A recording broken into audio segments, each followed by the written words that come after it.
Bagaimana dengan orang bodoh yang dijadikan sebagai pemimpin? Bagaimana dengan pertanggungjawabannya? Sekian. Begini ya, kalau bodoh dengan makna kita ini kan biasa mengkaji Quran ya, terutama kita yang di pesantren, yang dosen VAI atau siapa saja yang nekuni ilmu Quran. Ada sisi manusia itu punya sifat permanen yang oleh Allah disebut wa kanal insanu dzaluman jahula. Manusia itu banget bodohnya kata Allah. Sudah banget bodohnya, banget dolimnya. Sehingga kita bilang bodoh itu sebetulnya bukan ngenyak ya. Ya memang manusia mau tidak mau harus bodoh lah. Teorinya gampang, yang perlu diketahui itu kan banyak. Toh kita harus dititipi ilmu hanya sedikit. Dari yang banyak tahu sedikit itu namanya apa coba? Bodoh kan?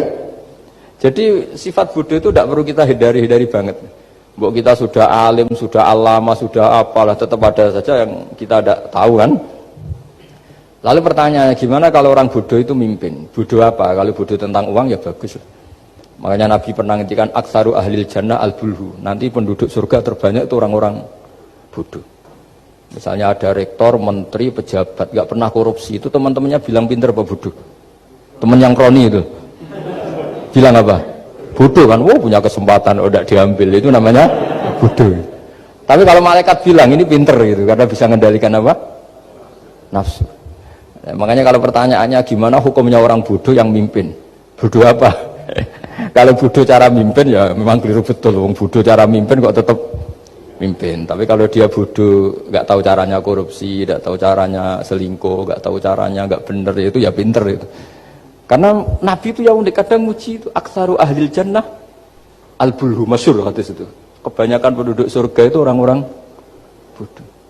Sampai Mbah Mun tuh kalau guyon ya lebih guyon dibanding jenengan.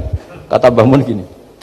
Aku itu saake suar wargane wong-wong bodoh, saake kenaan malaikat. Kan di surga itu orang akan dikasih sesuai keinginannya.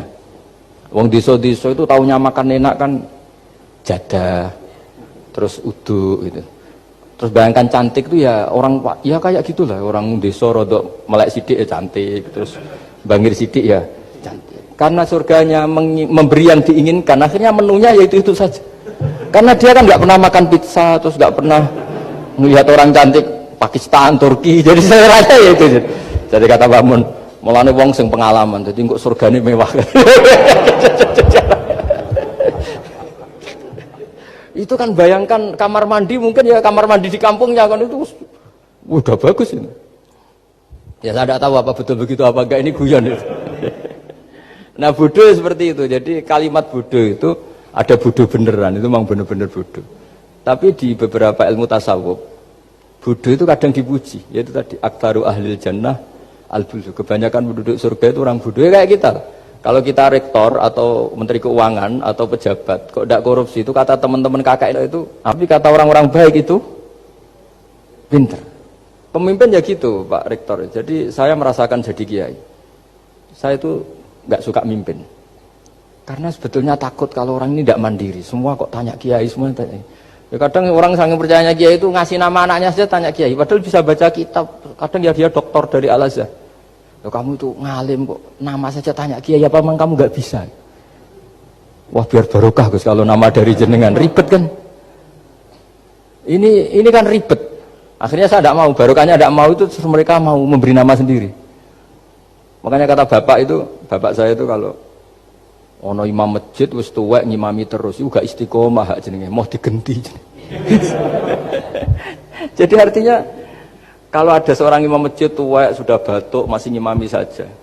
Di satu sisi itu pinter ya. Di mana-mana kalau ada yang tua sama yang muda ya didahulukan yang tua. Tapi kalau pertanyaannya itu kalau di bab adab. Tapi kalau nanti temanya regenerasi, ini tersangka enggak?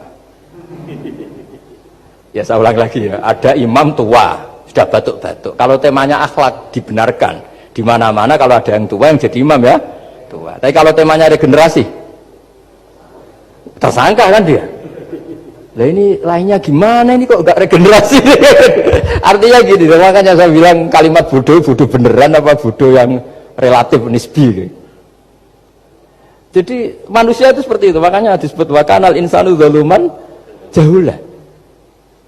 Di bab adab dia benar jadi imam, tapi kalau babnya regenerasi salah. Makanya kalau jadi pemimpin berkali-kali, makanya benar Indonesia dibatasin 2 periode. Harusnya kalau teori pengalaman, benar mana presiden ketiga sama kedua? Benar ketiga kan lebih punya pengalaman. Tapi kalau dibalik, pakai teori regenerasi, memangnya orang Indonesia hanya dia tok yang bisa jadi presiden? Tapi kalau pertanyaannya, yang belum pernah jadi presiden sama yang pernah jadi presiden, kira-kira mimpinnya tahu mana? Ya kalau yang manusia itu bisa dibolak-balik gitu. Makanya saya berkali-kali bilang agama yang urusan sosial itu tidak ada pakemnya. Gimana hukumnya orang soleh berteman orang fasik yang dugem yang apa? Buruk. Nggak boleh orang soleh berteman orang fasik, takutnya ketularan. Tapi kalau dibalik, boleh nggak orang soleh membina orang fasik? Boleh, bisa bina kalau berteman. Kamu bisa bina orang tanpa berteman? Nggak bisa. Tapi kalau pertanyaannya, boleh nggak orang baik berteman orang buruk? Nggak boleh kan? Takut terkontaminasi. Tapi kalau dibalik, boleh nggak orang baik membina orang buruk?